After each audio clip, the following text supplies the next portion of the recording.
muna yung mage. Maglilish. Muna sa jungle. Pero yung roam naka-advanced position na after mag-clear ng mage, pupunta na agad siya sa mid para mag-pass clear, kasama yung roam. After mag-wave clear, sabay silang lilipat sa river. Para i-contest yung repolyo, pag nakuha nyo to, lalamang na agad kayo sa map control.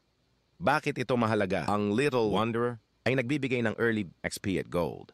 Advantage. Tapos may extra vision pa. Kapag na-secure nyo na ang repolyo, diyan yung mga pwede nyong gawin. Pumesto lang kayo sa river, magtago kayo sa bush, tapos yung mga magro-rotate, pwede nyong i-poke. For sure kayo yung mauuna sa positioning, kasi body system kayo, or dalawa kayong nag-click. Ang second scenario naman, pwede nyo, nang ituloy yung pag-rotate nyo, wag na kayong magtago sa bush. Pagkatapos nyong mag-clear ng tank, dumiretso na agad kayo sa sideline. Kung sino ang mas may kailangan na tulong, pero ito lang ang tatandaan nyo. Dahil tinuloy nyo yung rotate, possible. Sumunod yung kalaban. Ito naman yung nagiging benefits. Makokontrol nyo or mapapareact nyo sa ginagawa.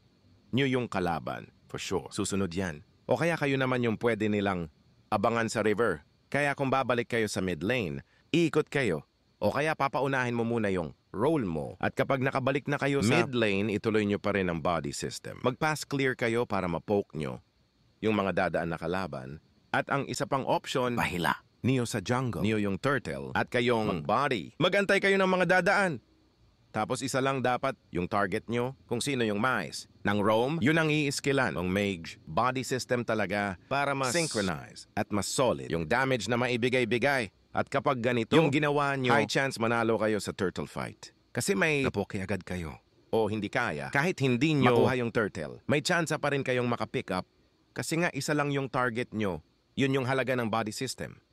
At para maging body system din tayo,